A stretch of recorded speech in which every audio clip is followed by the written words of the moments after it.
વાવાઝોડું કચ્છના દરિયામાં પહોંચ્યું ડીપ ડિપ્રેશન। નલિયાથી 100 કિલોમીટર દૂર નીકળી ચૂક્યું છે ડીપ ડિપ્રેશન। વાવાઝોડું બનશે ત્યારે 75 કિલોમીટરની ઝડપથી ફૂંકાઈ શકે છે પવન।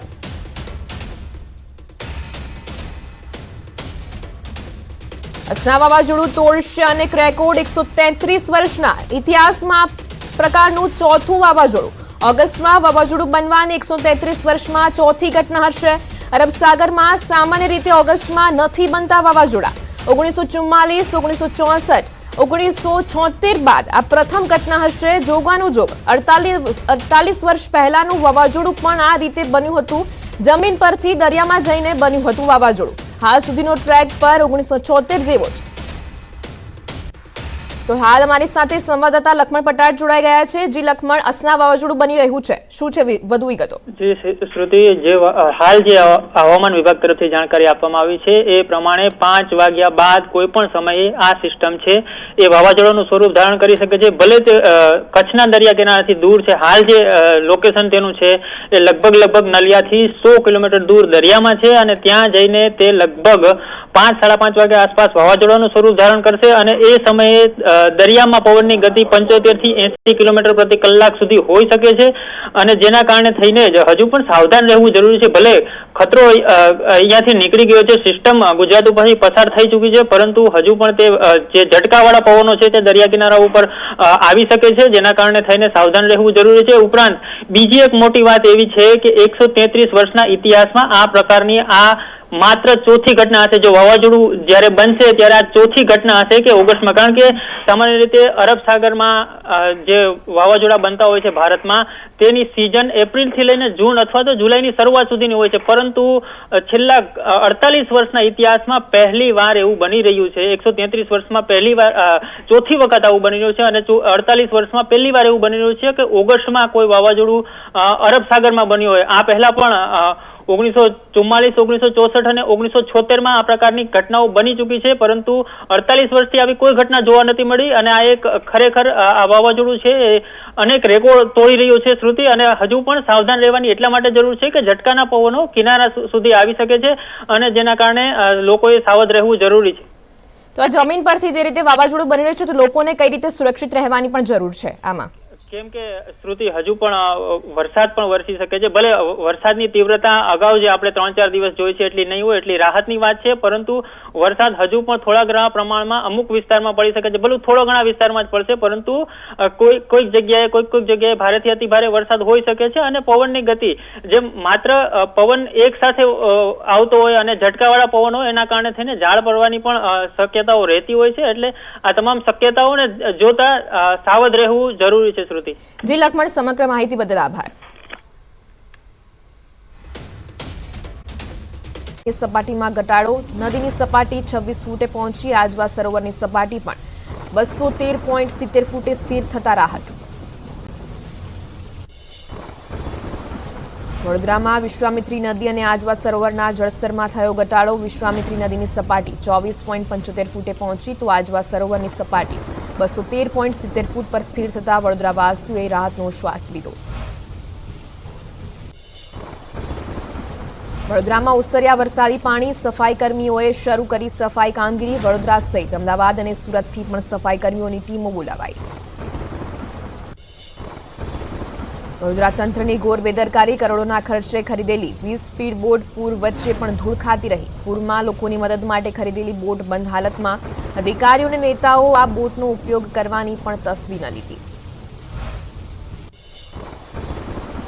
સુરેન્દ્રનગરના લીંબડી પંથકમાં પીજીવીસીએલ કર્મચારીની સરાહનીય કામગીરી। ચાલુ વરસાદે વીજ પુરવઠો શરૂ કરાવવાની જહેમત અને અનરાધાર વરસાદમાં પણ ખડેપગે રહેતા કર્મીઓને સલામ। દીવના દરિયામાં 3 નંબરનું સિગ્નલ લગાવાયું। ઘોઘલા તથા વણાકબારા બંદર પર લગાવાયા ભયસૂચક સિગ્નલ। માછીમારોને દરિયો ન ખેડવા સૂચન। પૂરની સ્થિતિને લઈ સીએમએ સંભાળી કમાન। ભૂપેન્દ્ર પટેલે જામનગર અને દ્વારકાની લીધી મુલાકાત। પૂરગ્રસ્ત વિસ્તારોનું કરાયું હવાઈ નિરીક્ષણ। રાજ્યમાં ભારે વરસાદ અને પૂરની સ્થિતિમાં મુખ્યમંત્રી ખડેપગે। સીએમ ગાંધીનગરમાં સ્ટેટ ઇમરજન્સી ઓપરેશન સેન્ટરની લીધી હતી મુલાકાત। જિલ્લા કલેક્ટર સાથે વાતચીત કરીને ભારે વરસાદની પરિસ્થિતિનો તાગ મેળવ્યો. જરૂર પડે તાત્કાલિક સ્થળાંતર કરવા આપી સૂચના. દ્વારકામાં કલેક્ટર કચેરીએ પહોંચ્યા મુખ્યમંત્રી ભૂપેન્દ્ર પટેલ. પૂર અસરગ્રસ્ત લોકો સાથે કરી વાતચીત. સાંસદ પૂનમ માડમ, કેબિનેટ મંત્રી મુળુભાઈ બેરા પણ હતા હાજર. મોરબીના માળિયા મિયાણા પંથકમાં તબાહી. મચ્છુ નદીના પાણીએ વેર્યો વિનાશ. સરકાર અને જિલ્લા પ્રશાસન એક્શનમાં. ધારાસભ્ય કાંતિ અમૃતિયાએ અસરગ્રસ્ત વિસ્તારોની લીધી મુલાકાત. જિલ્લા કલેક્ટર સહિતના અધિકારીઓ રહ્યા હાજર. જીવન જરૂરિયાતની વસ્તુઓનું કરાયું વિતરણ. મોરબીમાં ન્યૂઝ 18 ગુજરાતીના અહેવાલની અસર. માળિયા મિયાણાના ઘરોમાં પાણી ભરાતા તંત્ર કામે લાગ્યું. ઘરોમાં પાણી ભરાતા લોકોને પડી હતી હાલાકી. અનેક વિસ્તારમાં ભરાયેલા પાણીના નિકાલ અને સફાઈની કામગીરી. વલસાડમાં ઔરંગા નદીએ વેર્યો હતો વિનાશ. પ્રભારી મંત્રીએ અસરગ્રસ્ત વિસ્તારોની લીધી મુલાકાત. મુકેશ પટેલે લોકોની સમસ્યા સાંભળી. ભાગડા ખુર્દ ખાતે અંદાજિત 1.88 કરોડના ખર્ચે બનશે પ્રોટેક્શન વોલ. પૂર સમયે નદી કિનારા વિસ્તારનું અટકશે ધોવાણ. વડોદરામાં પૂરની સ્થિતિ સર્જાતા લોકોની વધી મુશ્કેલી. 3 દિવસથી ભૂખ્યા તરસ્યા લોકોએ ફૂડ પેકેટ માટે કરી પડાપડી. ફૂડ પેકેટ વિતરણ માટે આવેલી સ્વયંસેવી સંસ્થાઓની મુશ્કેલી વધી. ભોજન વિના રહી ન જવાની ચિંતામાં લોકોએ સંસ્થાનો ઘેરાવો કર્યો. ગુજરાતમાં પૂરગ્રસ્તોની વારે આવ્યું નડિયાદનું સંતરામ મંદિર. વડોદરા મોકલાવવા માટે 13,000થી વધુ ફૂડ પેકેટ તૈયાર કરાયા. લોકોને સ્થળાંતર કરાયેલી જગ્યાઓએ પણ સંતરામ મંદિર દ્વારા ભોજન પહોંચાડી સેવાની સરવાણી કરવામાં આવી. વડોદરામાં પૂરની સ્થિતિ બાદ સ્થાનિક નેતાઓ સામે નારાજગી. પૂરના પાણી ઓસર્યા બાદ મુલાકાતે પહોંચેલા કોર્પોરેટરને સ્થાનિકોએ આડે હાથ લીધા. કહ્યું 2 દિવસથી ભૂખ્યા છીએ છતાં કોઈ જોવા નથી આવ્યું. વડોદરાના મેયર અને કોર્પોરેટર સ્થાનિકોના રોષનો બન્યા ભોગ. પૂરગ્રસ્તોને દૂધ અને પાણીનું વિતરણ કરવા જતા મેયર અને કોર્પોરેટરનો સ્થાનિકોએ ઉગ્ર વિરોધ કર્યો. લોકોએ કહ્યું અમે ભૂખ્યા તરસ્યા હતા ત્યારે કેમ કોઈ આવ્યું નહીં. જામનગર જિલ્લામાં 3જા દિવસે રણજીતસાગર ડેમ 2 ફૂટથી ઓવરફ્લો. ડેમમાંથી છોડાયેલું પાણી શહેરના 5 વોર્ડમાં ઘૂસ્યા. જામનગરવાસીઓનું જનજીવન થયું પ્રભાવિત. જામનગરમાં પૂરના પાણીથી પડાણા પાટિયાથી ચંગા પાટિયાને જોડતો માર્ગ બંધ. પાણીના વહેણમાં પુલનો એક ભાગ તૂટી ગયો. અનેક રસ્તાઓ ધોવાતા વાહન વ્યવહાર પ્રભાવિત થયો. રાજકોટ અને ઉપરવાસમાં ભારે વરસાદના પગલે જળાશયો છલકાયા. જિલ્લાના 27માંથી 25 ડેમ થયા ઓવરફ્લો. નીચાણવાળા વિસ્તારોને એલર્ટ કરવામાં આવ્યા. જિલ્લામાં પીવાના પાણી અને સિંચાઈની નહીં રહે સમસ્યા. છેલ્લા 4 દિવસથી મહીસાગર જિલ્લાના કડાણા ડેમમાં પાણીની આવક. મહીસાગર નદી 2 કાંઠે વહેતી થઈ. કડાણા ડેમના 4 દરવાજા ખોલી છોડાયું પાણી. નદી નજીકના 40થી વધુના ગામોને સાવચેત કરાયા. કચ્છ જિલ્લાના અંજારનો ટપ્પર ડેમ ઓવરફ્લો. ડેમના દરવાજા ખોલવામાં આવતા નીચાણવાળા વિસ્તારોને એલર્ટ કરાયા. લોકો માટે આશીર્વાદરૂપ છે ટપ્પર ડેમ. બોટાદનો સુખભાદર ડેમ 100% ભરાતા થયો ઓવરફ્લો. ડેમના 4 દરવાજા 1 ફૂટ ખુલાતા નીચાણવાળા 20 ગામોને કરાયા એલર્ટ.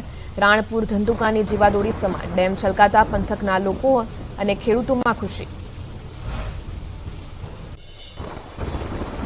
મહેસાણામાં નર્મદાની મુખ્ય કેનાલ પરનો બ્રિજ જર્જરિત થતા અવરજવર બંધ. 2005માં બનેલા બ્રિજની હાલત ખરાબ. વાહનોની અવરજવર માટે 3 કિલોમીટરનું ડાયવર્ઝન અપાયું. 2 થી 3 મહિના બ્રિજ રહેશે બંધ. વડોદરામાં મગર નીકળવાનો સિલસિલો યથાવત. અકોટા પોલીસ લાઇનમાં નીકળ્યો મહાકાય મગર. 13 ફૂટનો મગર જોઈ પોલીસકર્મીના પરિવારજનોના હોશ ઉડ્યા. વન્યજીવ સંસ્થાના કાર્યકરોએ ભારે જહેમત બાદ મગરનું રેસ્ક્યુ કર્યું. સુરતમાં ભુવારાજ યથાવત. પાલનપુર જકાતનાકા વિસ્તારમાં મોટો ભૂવો પડ્યો. વૈભવનગરની સામે ભૂવો પડતા તંત્રએ બેરિકેડ લગાવવાની પણ ન લીધી તસ્દી. વહેલી તકે ભૂવો રિપેર કરવા સ્થાનિકોની માંગ. અરવલ્લીના માલપુરમાં દુકાન પર પડ્યું મહાકાય વૃક્ષ. ગોધરા હાઈવે પર વરસાદી ભેજથી કોલ્ડ્રિંકની દુકાન પર વૃક્ષ પડતા અફરાતફરી મચી. દુકાનનો આગળનો શેડ વૃક્ષ નીચે દબાયો. સદનસીબે ઘટનામાં જાનહાનિ ટળી.